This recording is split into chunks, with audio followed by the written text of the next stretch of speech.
आप देख रहे न्यूज 24। आपके साथ मैं हूं अभिलाषा पाठक। भारत पर एक बार फिर आतंकी खतरा मंडरा रहा है।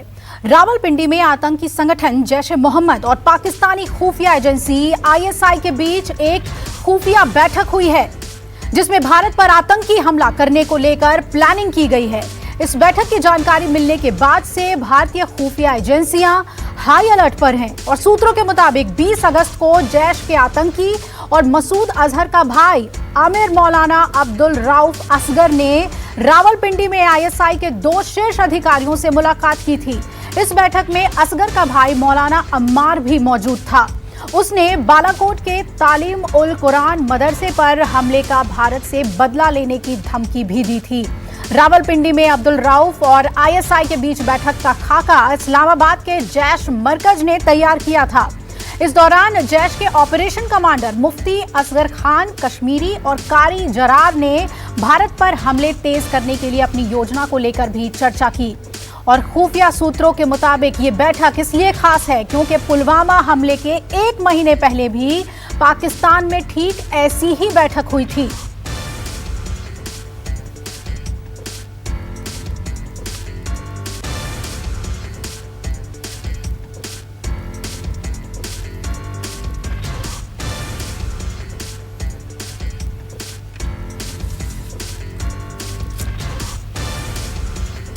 तो भारत पर आतंकी हमले का खतरा मंडरा रहा है और इसके लिए साजिशें शुरू हो गई हैं। हमारे साथ मेहमान जुड़ रहे हैं और मेरे सहयोगी भी जुड़ रहे हैं।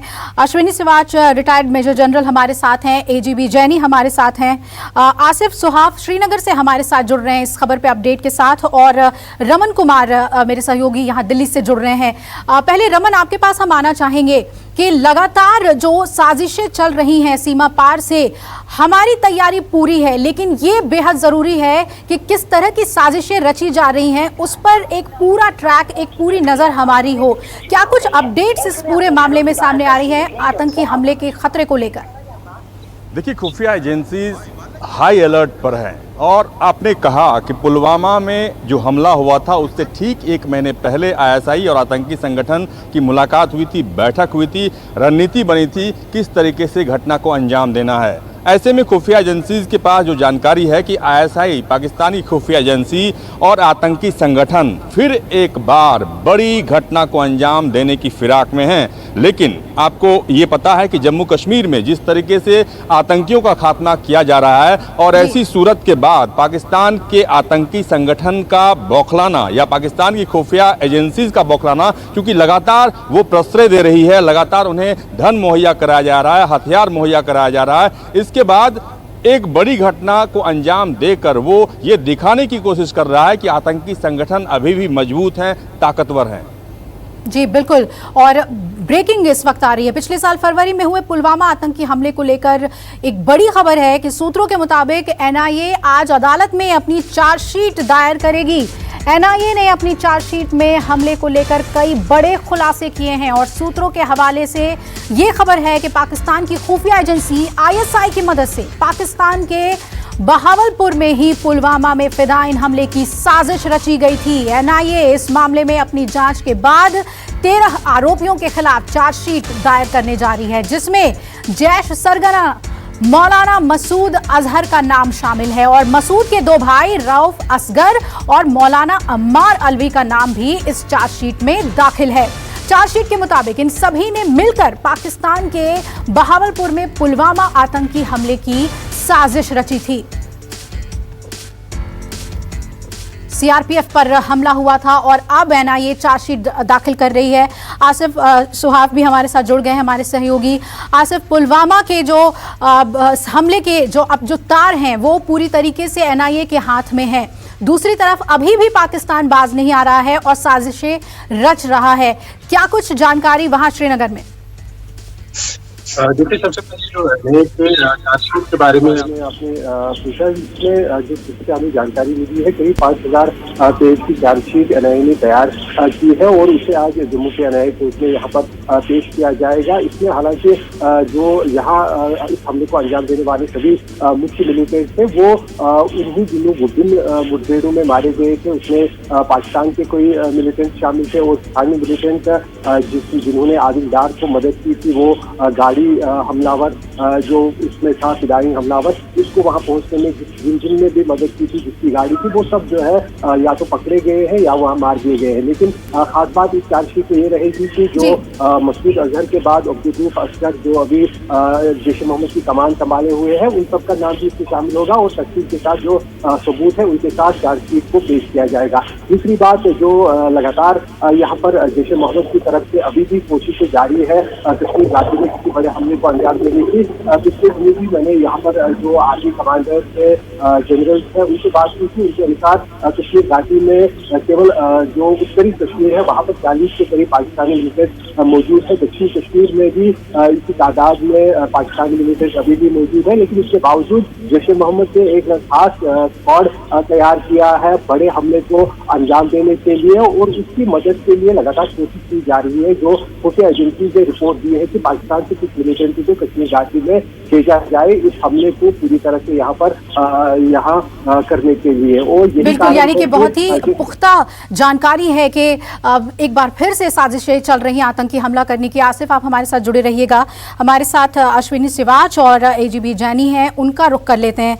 पहले जैनी साहब आपके पास आना चाहूंगी और ये समझना हमारे लिए बेहद ज़रूरी है कि जहां एक तरफ एनआईए के पास वो सारे प्रूफ्स हैं कि किस तरह उन्होंने पुलवामा आतंकी हमले को अंजाम दिया, और दूसरी तरफ फिर इनपुट मिल रहे हैं कि दोबारा इसी तरह की हमले की साजिशें रचने में लगे हुए हैं सीमा पार से। हम कैसे इसे देखें? जो इनपुट्स हमारे पास मिलते हैं उस पे वर्कआउट करना और पाकिस्तान को रोक कर रखना, ये बहुत ही चैलेंजिंग भी है। देखिए अभिलाषा, थोड़ा समय दीजिएगा।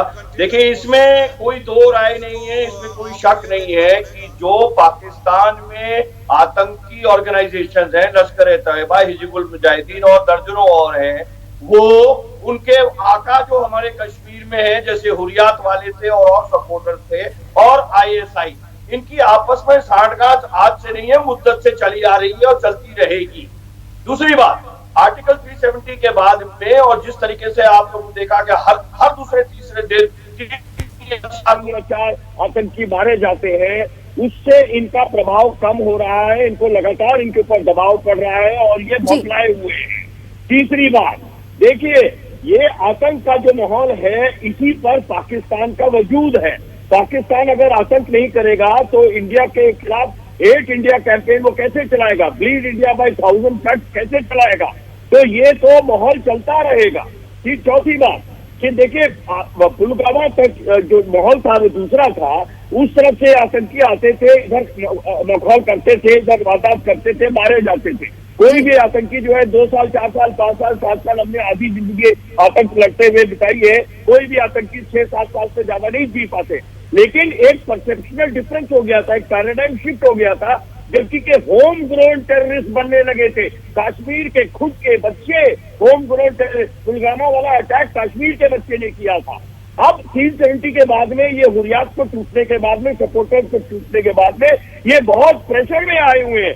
तो ये जो साजिशें करते, हम भारत पे हमला करेंगे, अरे क्या हमला करोगे? ये छुपे रुस्तम के माफिक, आके चूहों के माफिक, कहीं बम फोड़ोगे, कहीं लोगों को तंग करोगे, किसी बेकसूर जवान। बिल्कुल, अश्विनी जी, आपके पास भी हम आना चाहेंगे। जितनी बातें अभी जैनी साहब ने कही उससे आगे बढ़ते हुए अगर हम बात कर लें असगर खान कश्मीरी की, इंटरनेशनल मोस्ट वांटेड टेररिस्ट में मसूद अजहर है और उसके 2 भाई जो हैं वो एक्टिव बताए जा रहे हैं। पाकिस्तान जहां एक तरफ ये कहता है कि हम सैंक्शंस लगा रहे हैं, आतंकी संगठनों को हम रोकने के लिए कोशिशें हो रही है, खुद इमरान खान कहते हैं कि हम तो खुद आतंक से पीड़ित हैं, लेकिन जो कथनी और करनी का जो फर्क है उसे तो भारत ही झेल रहा है। अब इंटरनेशनली भी भारत को पूरा साथ है पाकिस्तान के खिलाफ कदम उठाने के लिए, और सीमा पर तो हम कोई भी हरकत जो है नहीं टॉलरेट करने की स्थिति में है। बिल्कुल ठीक बोला आपने। देखो, इसको इस तरीके से देखना पड़ेगा, इसमें कोई दो राय नहीं कि पाकिस्तान जो है गुड और बैड टेररिस्ट के बीच में फर्क करता है। गुड टेररिस्ट उनको बोलता है जो कि भारत के अगेंस्ट भेजता है, जैसे मोहम्मद, लश्कर-ए-तौबा, हिजबुल मुजाहिदीन, उनके ऊपर कोई एक्शन नहीं लेता। जो है जो तहरीक तालिबान पाकिस्तान जो उनको हर्ट करता है उसके बारे में बोलता है बैड टेररिस्ट की हम आतंकवाद का भी एक प्रकार से विक्टिम है। आतंकवाद तो आपने शुरू किया है, आप कैसे विक्टिम है? आपने पूरे संसार में आतंकवाद फैला रखा है और भारत में आप भेजते हो लश्कर तौबा जैसे मोहम्मद जैसे ग्रुप और हक्कानी ग्रुप और तालिबान आप भेजते हैं अफगानिस्तान में। और जो भारत है, भारत अब समझ गया है इनकी गेम और भारत बहुत बुरी तरीके से प्रेशर डाला है। पूरा इंटरनेशनल जो ओपिनियन है वो चीन के पाकिस्तान के अगेंस्ट है कि पाकिस्तान एक हब सेंटर टेररिज्म का। इसी प्रकार से जो फाइनेंशियल एक्शन टास्क फोर्स है जो कि अभी मिलने वाली अक्टूबर में हो सकता है मनी लॉन्ड्रिंग और टेररिस्ट फंडिंग के लिए पाकिस्तान को वो ब्लैक लिस्ट में डाल दे जिस प्रकार से ईरान और नॉर्थ कोरिया है। तो उनको कोई बैंक आपको लोन नहीं देगा, ना वर्ल्ड बैंक, ना AIMF, ना एशिया डेवलपमेंट बैंक, ना यूरोपीय यूनियन। तो एक प्रकार से पाकिस्तान को आपको चारों तरफ से घेरना पड़ेगा।